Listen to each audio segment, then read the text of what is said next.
Chào mừng các bạn đến với kênh Thanh Tâm Channel. Hôm nay thì mình sẽ review bưu phẩm slime từ Picky Slime 18. Thì đây là 3 loại slime mình vừa mua trong vòng 1 tuần nay nè. Đây là slime như là có hạt ở bên trong với giá 85.000. Còn slime này là slime kiểu như là mình cũng có chơi qua những cái slime này rồi. Đây là slime kiểu butter có giá là 70.000, hoặc là cloud green gì đó thì mình không biết nữa.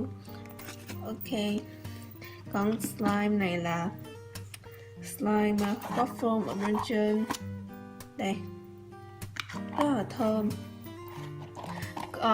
Đi kèm với những cái slime này người ta có cho mình cái activator nè, một cái activator đi kèm với lại một cái kiểu vậy, cái danh thiếp của người ta. Ok, thì mình sẽ bắt đầu vào review nha. Thì mình giới thiệu sơ qua, mình sẽ nói sơ qua là những cái slime này mình mua trong vòng 1 tuần. Thì mình đi chơi nhiều á nên là cũng không có thời gian để review. Thì ok, hôm nay mình sẽ review từng loại nha. Thì mình thích màu hồng nên là mình sẽ review slime này trước.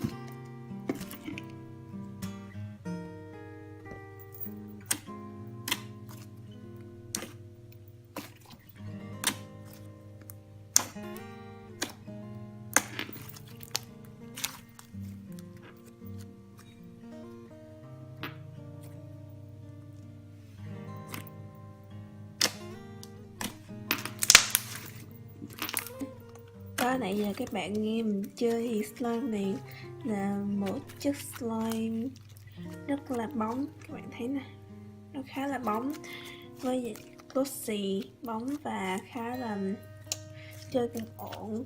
Nhưng mà điều cái là cái slime nó hơi cứng á,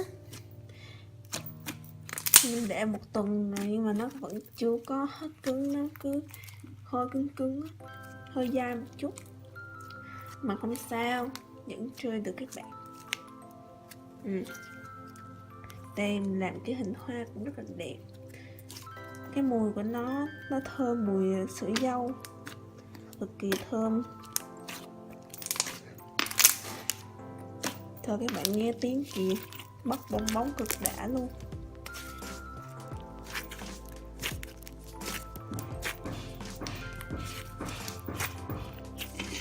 Ok, tiếp theo mình sẽ review tới một slime tiếp theo nha.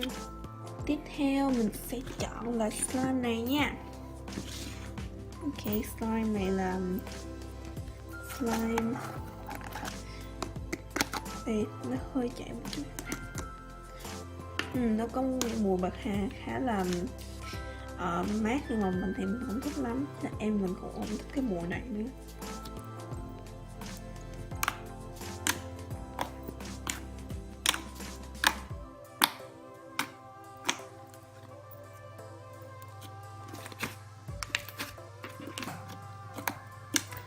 Thì tại vì mình để 1 tuần hơn thì nên là nó sẽ chảy ra.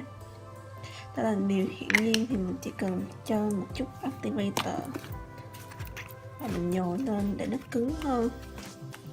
Đó các bạn thấy đó, nó tạo đường rất là đã. Và kiểu slime này như là slime slay slime thì phải, nó không phải là cái chất butter slime,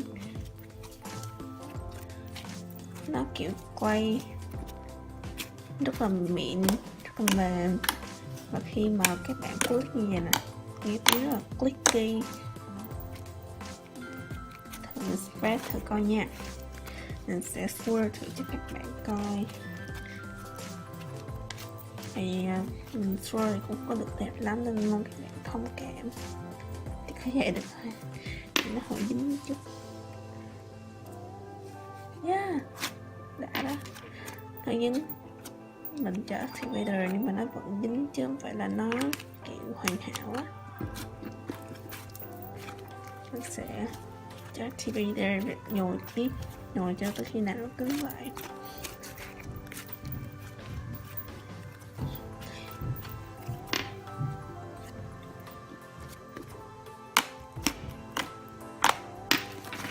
Ok, tới slime thứ 3 nha. Ok, cuối cùng thì sẽ là slime này.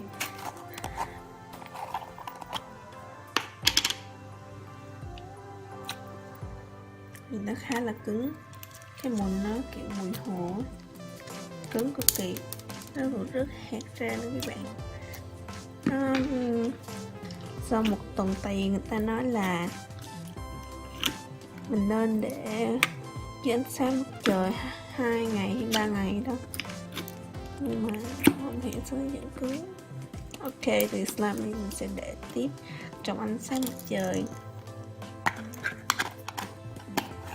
Mình khá là hơi tiếc hơi buồn chút tại slime này không như ý muốn. Thì nếu mà slime này nếu mà nó có nhẽo ra thì mình sẽ quay video cho các bạn xem nha. Ok, đây là ba loại slime mà mình đã mua được ở shop Picky Slime 18 cơ sở 2, đường Hoàng Văn Thụ 323 Hoàng Văn Thụ, phường 2, quận Tân Bình. Thì shop slime của Picky sẽ có 2 cơ sở là cơ sở 1, cơ sở 2, mà mình nghe nói là nhưng cũng có một cơ sở Hà Nội mới. Ok, thì nó làm nhảm tới đây thì các bạn chắc cũng chán rồi. Thì đây là đầu tiên mình quay video có rất là nhiều sơ sót như vậy, thì mong các bạn hãy thông cảm cho mình nha. Ok, cảm ơn các bạn đã xem video này. Hãy like, share, subscribe cho kênh Thanh Tâm Channel nha. Tạm biệt các bạn.